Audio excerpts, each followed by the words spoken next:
What's up everyone, welcome to the video. We are here talking prize picks for week 7 of the NFL season. Just taking a look at 3 of the props that stand out the most to me as of right now on Friday evening, but you guys will be watching this on Saturday morning. And what I'm simply doing here is I'm just trying to find us the best value on prize picks compared to a book like DraftKings, which has much sharper lines in my opinion, and just looking at players that we can exploit good matchups and that I think are a little bit too low as far as their props are concerned over on prize picks. But anyway, if this is your first time here, what's up? My name is Pennell. I typically break down NASCAR and NFL DFS each and every single week on this channel, but I do like to dabble into the prize pick streets when I can, as it's a very fun site to play on. I live in Florida. I can't bet legally, but this is my work way around it, and it's a super fun site to play on. And if you do end up enjoying today's free content, the only thing I ask in return, if you can leave a like in the video, subscribe to the channel, let's dive right into it. All right, so getting into it, the first guy we're going to talk about is someone who's going to be extremely popular on DraftKings this weekend for the DFS side of things. And if you are someone that does play DFS and this is your first time here,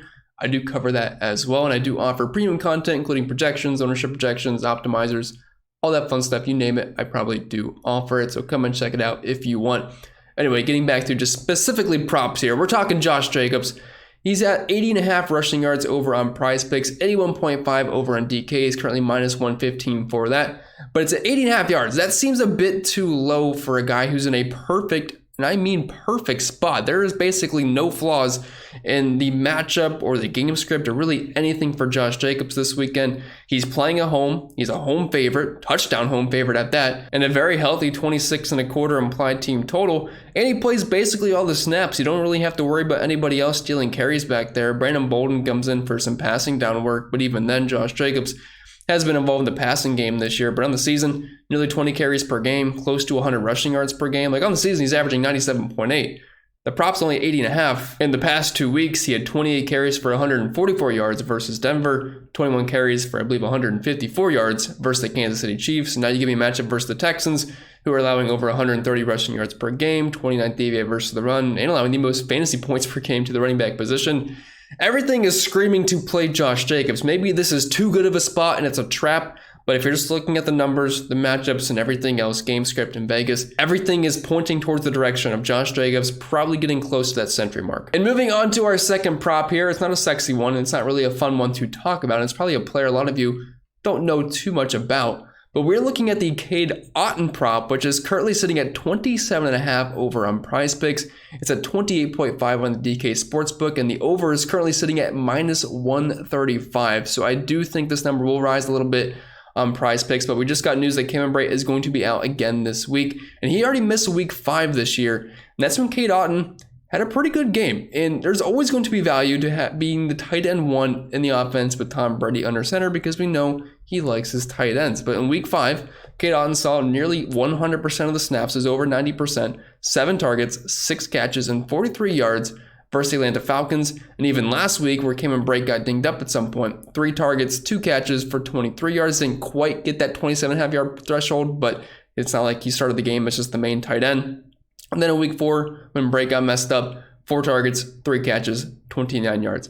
I think he's going to be a safe bet for 25 plus yards here. I think he can get you 30 plus, and the number just seems a bit low, and obviously it's going to get steamed up, at least in my opinion. Once everyone gets the news that Cameron Brate is indeed out, he's going to be the tight end 1 for this offense. And if we look at how the Panthers have fared versus tight ends this year, they've actually been pretty solid. They are 25th DVA versus the pass, but they are allowing the 8th fewest points per game to the tight end position and only 33 receiving yards.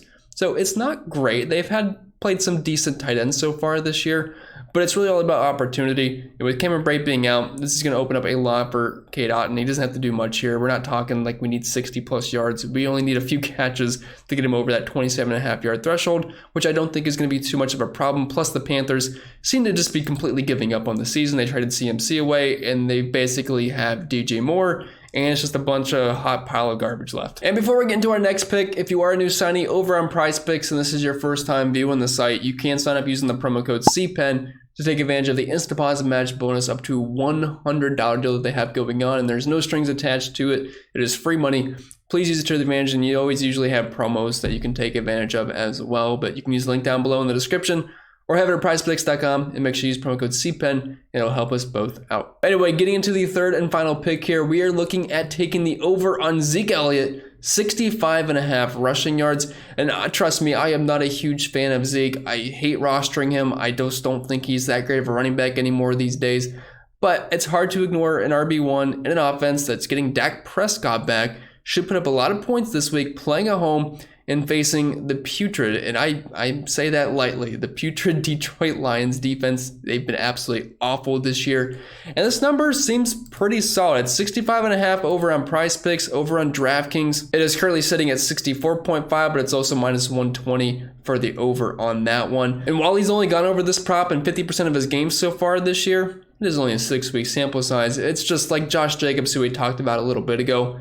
You couldn't really ask for a better setup, matchup, game script, whatever it may be. And I know he does split snaps with Tony Pollard, but it is a 60-40 split in Zeke's favor, and he still gets the majority of the rushing work as well. Tony Pollard is a better pass catcher, but Zeke can always get a dump off here or there, but that doesn't matter for this instance. But 7-point favorite, that's a touchdown favorite at home in Dallas, 27.5 implied team total. On the season, he's averaging around 15-16 carries per game, about 64.5 yards, which is right about where his prop is. But again, factor in this really good matchup if you're looking at how Detroit's fared versus the run this season.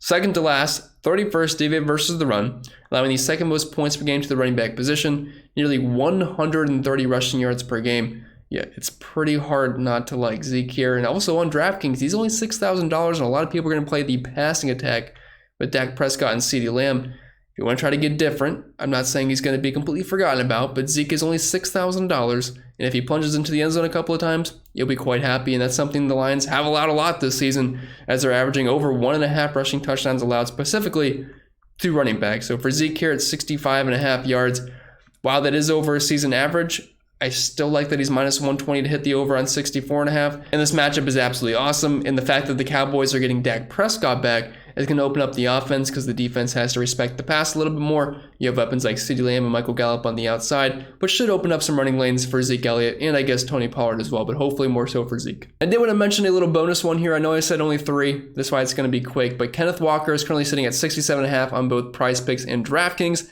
but minus 125 for the over on DK, facing that awful, and I mean awful, Chargers run defense. It's right up there with the Detroit Lions and Houston Texans. I was only concerned that they're 6.5-point dogs on the road, so if they do fall behind, maybe they don't run the ball as much as they would like. But the past 2 weeks without Rashad Penny, Walker has gone over that prop, and I think it's something to look at. But with that being said, that's all I got for you guys this week. Sorry for not posting last weekend. Some things arise that I just could not do that, so I apologize. Hopefully that does not happen going forward. But I wish you all the best of luck, and if you have any questions, feel free to leave those down in the comments below. And if you did enjoy, leave a like on the video, subscribe to the channel if you're going to think you're going to keep coming back, and you did find value from this content. But I wish you all the best of luck, and I will see you all next time. Sorry, I was 2 seconds short of 8 minutes.